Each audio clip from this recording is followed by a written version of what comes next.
Buenos días a todos. Muchas gracias a ECOM y a la doctora Pineda por su amable invitación a invitarme a participar en esta reunión científica.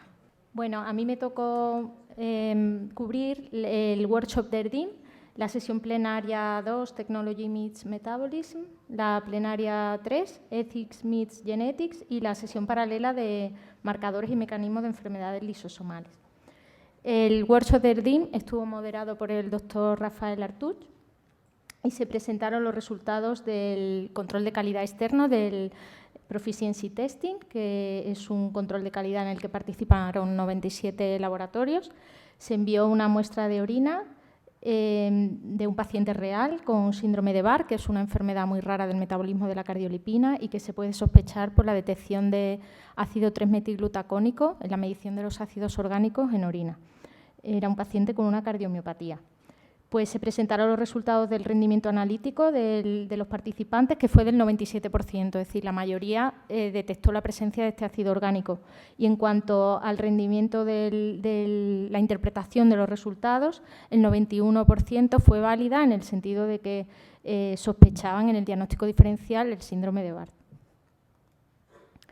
Posteriormente, los doctores Simon Hills y Simon Pope dieron una lección magistral, que a mí la verdad me encantó, acerca de la situación actual de los biomarcadores de las enfermedades de los neurotransmisores.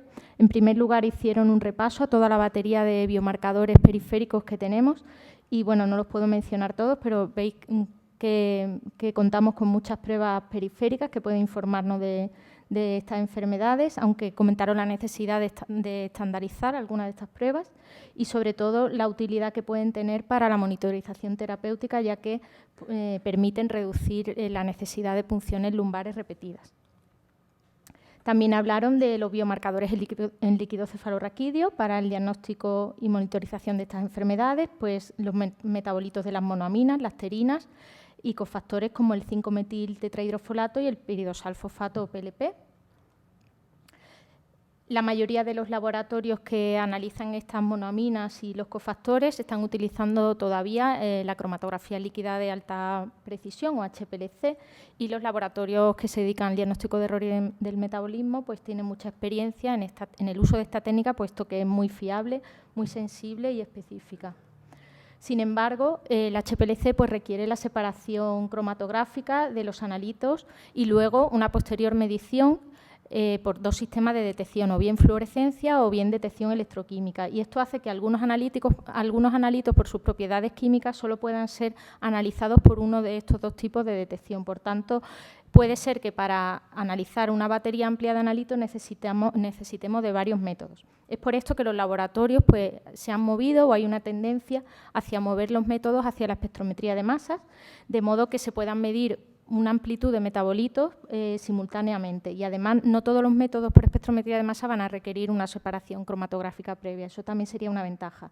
Por tanto, la espectrometría de masa, acoplada o no a la cromatografía líquida, pues va a darnos mucha más velocidad y más sensibilidad, permitiendo un diagnóstico más rápido y también la identificación de nuevos biomarcadores que, más para el diagnóstico, ellos decían que servirían para la monitorización terapéutica. Y aquí os traigo un ejemplo de una de las recientes publicaciones en las que por espectrometría de masa se pueden medir 30 metabolitos en líquido cefalorraquídeo.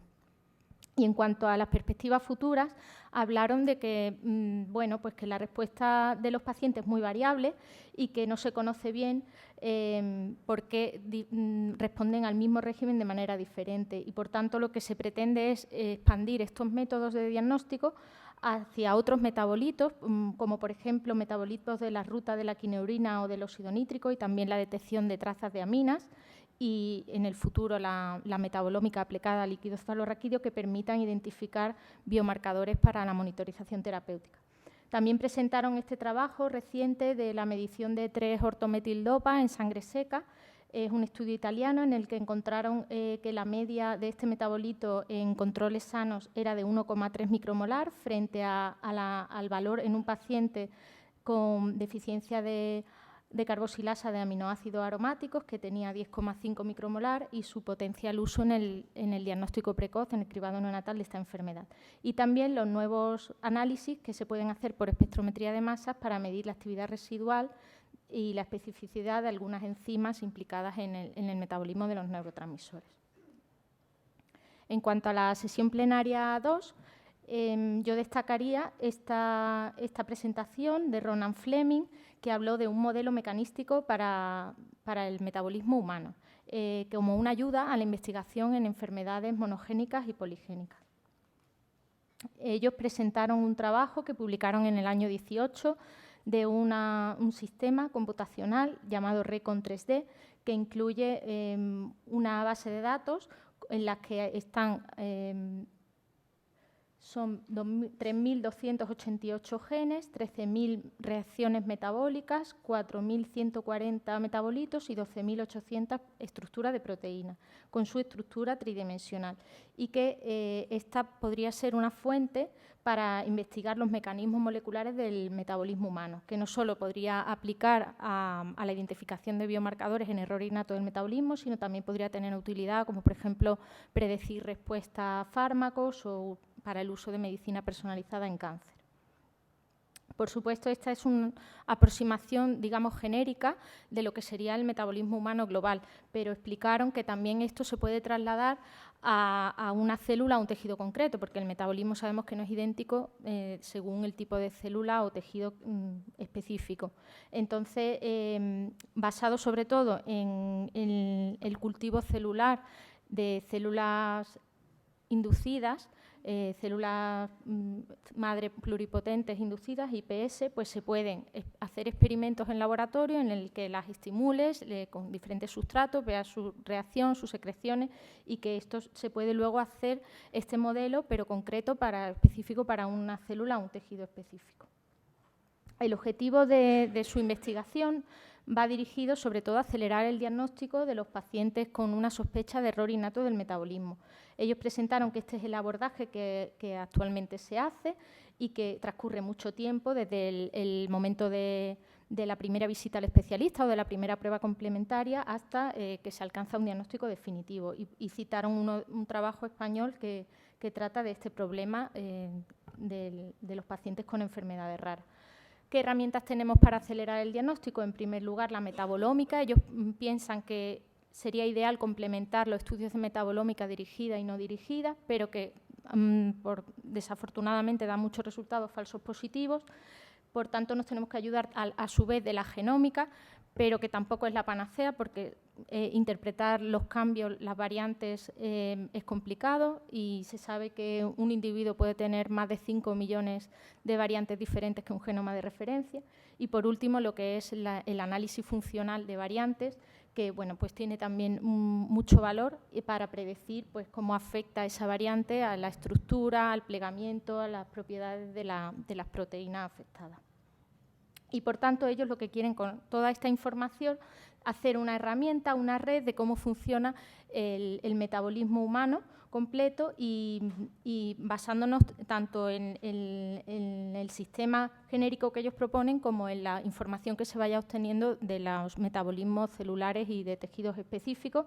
Y, sobre todo, ellos piensan que con este modelo computacional en el que se integren todas esas herramientas, metabolómica, proteómica, todas las ómicas y genómica, pues se podrá identificar nuevos biomarcadores para el diagnóstico de estos errores innatos del metabolismo.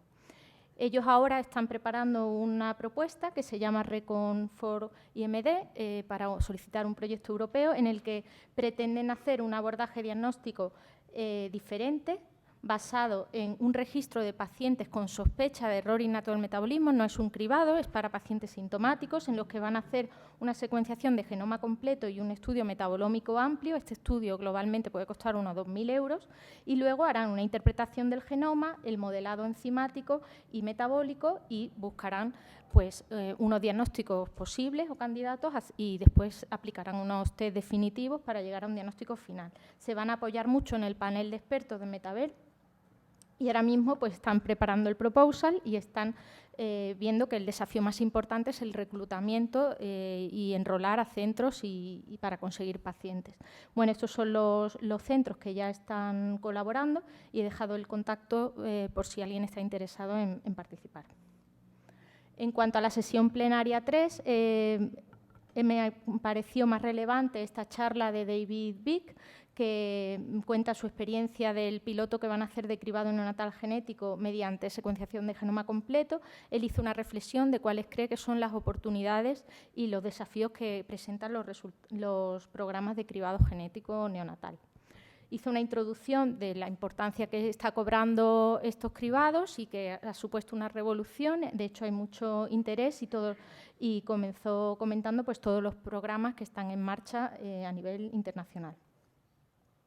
Este proyecto piloto que van a realizar en Reino Unido pertenece a un proyecto mucho más amplio que se llama Genomics England, que lo que pretende es acelerar la investigación en genómica.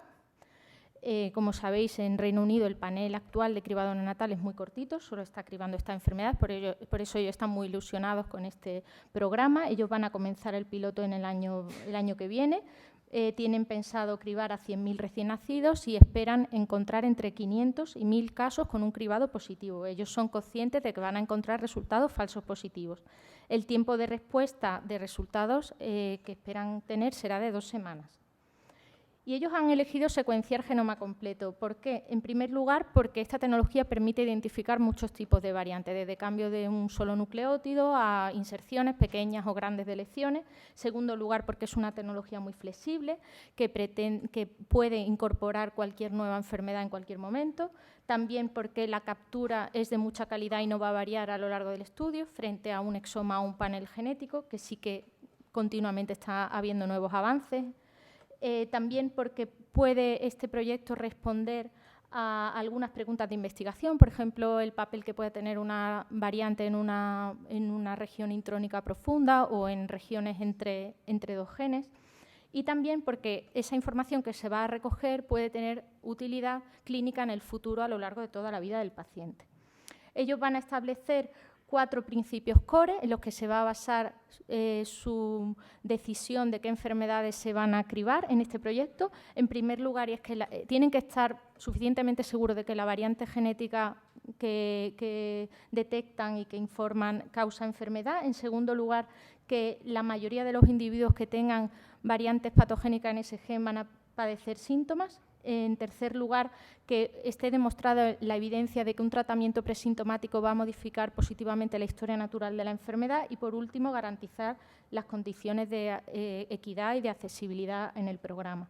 Ellos van a establecer un comité diseñado para desarrollar y dar soporte al piloto, y también varios grupos de trabajo en los que van a decidir qué condiciones van a cribar, cómo van a hacer el reclutamiento, evaluar las implicaciones éticas, y van a contar también con la opinión de las familias y de grupos de pacientes. Aquí os traigo un ejemplo de cómo van a analizar estos 4 criterios core para cada enfermedad. Ellos se van a basar en esta base de datos que tenéis abajo la referencia, rxgenes.com, donde hay 700 enfermedades tratables, genéticas, y como podéis ver, por ejemplo, en este ejemplo, que es la enfermedad de Grave, pues para ellos no cumpliría el requisito C, es decir, que exista un tratamiento precoz que pueda beneficiar al paciente. Ellos solo van a informar variantes patogénicas y probablemente patogénicas en este estudio. Y también van a integrar esta información genética con el cribado metabólico que ya se está haciendo.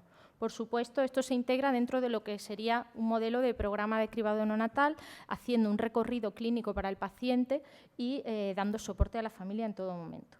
Y actualmente se encuentran en la fase de que están evaluando qué muestra biológica es la más idónea para realizar este cribado neonatal genético.